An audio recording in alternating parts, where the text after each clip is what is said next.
నాకు జగన్ గారి ప్రభుత్వం అయితే నాకు చాలా నచ్చిందండి. ఆయన చేసే పరిపాలన కానీ ఈ 4.5 సంవత్సరాల్లో ఆయన ఇచ్చే పథకాలను కానీ అన్నీ దృష్టిలో పెట్టుకొని నేను వైఎస్ఆర్సీపీ పార్టీకి నేను ఓటు వేశాను. అంటే ఆయన చేస్తున్న ప్రతి వర్క్ కూడా బాగుంది కదండి. ప్రతి ఒక్కరికి కూడా ఇంటికి వెళ్ళి పెన్షన్స్ ఇస్తున్నారు.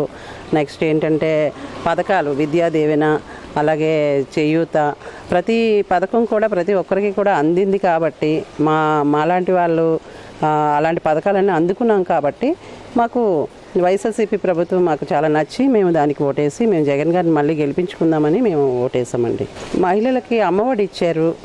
అలాగే 45 ఇయర్స్ మాలాంటి 45 ఇయర్స్ దాటిన వాళ్ళందరికీ కూడా చేయూత పథకం ఇచ్చారు. నెక్స్ట్ ఏంటంటే ప్రతి వృద్ధులకి ఇంటికి వచ్చి 1వ తారీఖు ఉదయానికే మాకు ఇంటికి వచ్చి పెన్షన్స్ కూడా మా అత్తగారికి మామగారికి ఇవ్వడం జరుగుతుంది. ఇవన్నీ కూడా దృష్టిలో పెట్టుకొని మేము మళ్ళీ ఆయనే రావాలని చెప్పి మేము జగన్ గారికి ఓటేసామండి.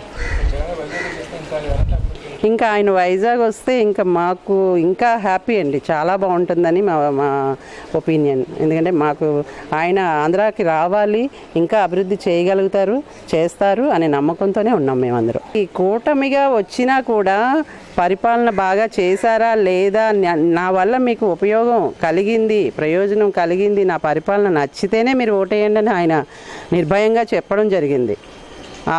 అందులోనే ఉంది ఆయన పరిపాలన ఎలా ఉంది. అంత నిర్భయంగా మాట్లాడే మనిషి మాకు కావాలి. ఎంతమంది కలిసి వచ్చినా మాకు అది మెయిన్ కాదు. ఎందుకంటే సింహంలాగా సింగిల్గా ఆయన వచ్చి ప్రతి ఒక్కరికి కూడా నా వల్ల మీకు ఉపయోగం జరిగితేనే, మీ అన్న ఉన్నాడు, మీకు ఉపయోగం, మీ ప్రతి పథకం మీకు అందింది, నా పరిపాలన నచ్చితేనే మీరు ఓటేయండి అన్నారు. దాన్ని దృష్టిలో పెట్టుకొని కూడా మేము ఓట్లు వేసామండి. కాబట్టి జగనే వస్తారు, జగన్కే మేము అందరం కూడా ఓటేసాము. నా అభిప్రాయం అయితే జగన్ గారే మళ్ళీ మాకు సీఎంగా వస్తారని మేము భావిస్తున్నాం. పెన్షన్స్ ఇంటికి వచ్చి ఇచ్చేవారండి. ఇప్పుడు ఈ 2 months ఎందుకంటే మరి అది ఎవరు చేశారు ఏంటన్నది తెలీదు. ఈ 2 నెలల కాలంలో అది ఎవరిది చేశారన్నది కూడా వాళ్ళకి తెలుసు. లేకపోతే వాళ్ళు ప్రతి సంవత్సరం ఇంటికి వచ్చి తీసుకుని ప్రతి పెన్షన్ ప్రతి ఇంటికి వచ్చి వాలంటీర్లు అందరూ కూడా ఇంటికి వచ్చి ఇచ్చి ఈ 2 monthsలో ఎందుకు మార్పు జరిగింది? జగన్ గారి పరిపాలనలోని ప్రతి ఒక్కరు ఇంటికి వచ్చి వాలంటీర్లు ఉదయాన్నే 1వ తారీఖున ఉదయాన్నే వచ్చి వాళ్ళు ఇవ్వడం జరిగింది. ఈ 2 monthsలో ఎందుకు అలా జరిగింది అన్నది అది ప్రజలు తెలుసుకున్నారు కూడా, ఎవరు చేశారన్నది. అది జగన్ గారి మీద అలా వేయాలి, అభాండం వేయడానికి అలా చేశారని మా ఒపీనియన్.